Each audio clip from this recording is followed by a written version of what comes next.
Since Push's release in December of 2021, it has exploded to become one of the most popular game modes in Pavlov.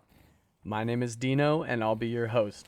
And in this video, I will go over the basic gameplay mechanics and some of the more nuanced weapons and abilities in the game mode. Timestamps are located in the description if you're looking for a specific part. First off, what is Push? Push is a game mode set in World War II. Well, it started out as that, and now it can be set in many wars across many maps. This map is called Dog Green Sector, and is one of my personal favorites. Sainte-Mère-Église is a map where you push to an iconic church through the countryside of Normandy and into the city. World War II Village is just that, a village set in World War II. Carentan is a map set in Normandy, where you push from the countryside into a small town. World War I 1918 is a community-made World War I map that has custom weapons and textures to fit the time period, including a Lewis gun and period-specific flags. Russian Civil War is just that. It is yet another custom map with custom weapons and roles, and is one you definitely should give a try. The communists even carry little communist manifestos.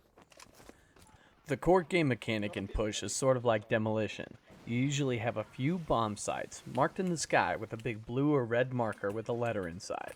If the marker is red, you are attacking that point. If it is blue, you are defending. Both attackers and defenders will have a spawn room. In this spawn room, you will see a wall of cabinets, each with a loadout inside. You can grab a cabinet to choose that class. Some cabinets may be closed, which indicates that there are the maximum number of players in that role. Let's focus first on the attacker's side. The attackers want to get into the site and plant the yellow TNT charge. This is done by turning the handle until prompted with a red arrow to pull the pin. Once the bomb is armed, it can be planted in a little semi-transparent outline on the site. A siren will then sound, indicating the bomb being planted, and the marker in the sky will indicate how much time is left until the bomb explodes. The attackers have to destroy the first wave of sites before they run out of time or tickets.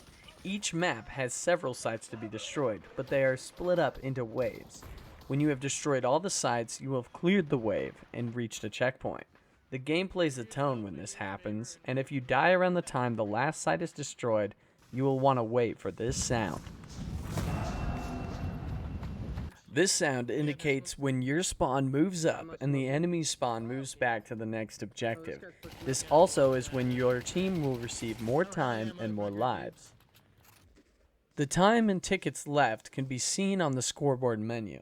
When the attackers have 0 tickets left, once somebody respawns, they lose. So it's important not to grab a cabinet if you don't have any lives left, especially if those still alive can make it to the next wave. The defenders have the job of preventing the attackers from planting the bomb, and defusing when necessary. Defusing is done reversive arming the bomb. Turn the handle until prompted by a little red arrow to pull the handle out. The defenders have unlimited lives, and just have to run down the attacker's time or tickets to win the round. Now let's discuss loadouts and roles. Usually, there is a commander, whose special ability is to call in artillery or airstrikes with his monocular, which can sometimes be incredibly terrifying.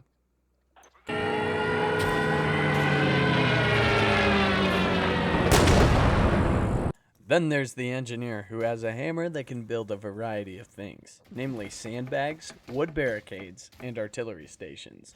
The engineer builds by pressing trigger when the item is where they want it, and then hits it with the hammer several times to make it solid. Alternatively, the engineer may have no hammer and have a rifle and landmines or a blowtorch for repairing tanks. The medic usually has a medbag and a syringe. The medbag can be held out or placed on the ground to heal players near it. The syringe can be used on recently killed teammates to revive them. The infantry role usually has an ammo box, which is operated in the same capacity as the medbag to give your teammates ammo. Another notable role is machine gun, who will usually have a high capacity, fully automatic machine gun. The sniper class will have a scoped rifle and often have some sort of landmine. The anti-tank class has a rifle and rocket launcher and may sometimes have anti-tank mines and impact grenades. I will now go over the operation of artillery stations and vehicles. First up, operating artillery. To operate any type of artillery station, you need to grab the lever that opens the breech. Once it's open, you can grab a shell off the ground and load it into the breech. Now, close the breech with the same lever. You aim by moving the joystick on your dominant hand. Once you have the target in your sights, grab the little fire button that has a picture of artillery on it. After firing, you may want to adjust your sighting up or down depending on where your shot landed.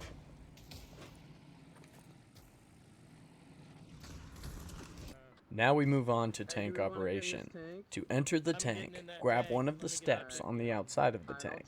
To exit, grab above your head. There are 3 roles in tank operation: driver, gunner, and cannon operator. As the driver, you grab these 2 levers and it operates like a zero-turn lawnmower. The lever on the left operates the left track, and the lever on the right operates the right track. So to go straight, just push both levers forward. If you want to reverse, pull both levers towards you. To turn, you can let back on the lever to the side you want to turn, or pull all the way back into reverse, depending on how tight you need to turn. The gunner can just grab the machine gun and shoot like any other gun. The machine gun has unlimited ammo and no need to reload, but will need to cool down after firing for a while. The cannon operator has 2 cranks in front of him. One controls the verticality of the cannon, and the other rotates the cannon horizontally. They can be operated by grabbing and turning. Once a target is in sight, the cannon operates similarly to an artillery cannon. You open the breech, load a round, close the breech, and fire. The controls for these vary from tank to tank, but there are usually signs inside that tell you how to work the cannon.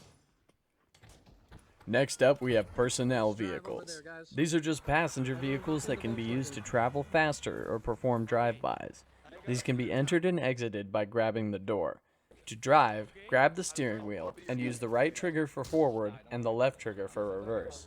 You can turn using the joystick on your non-dominant hand or manually turning the wheel. The most important element in Push is good teamwork. You can't do it all yourself, so cooperation with your team will pay dividends. Of course, teamwork doesn't do you any good if your team can't hit their shots. So one thing I'd advise you to do is turn on virtual stock. It is so hard to be accurate at ranges greater than 2 feet without it.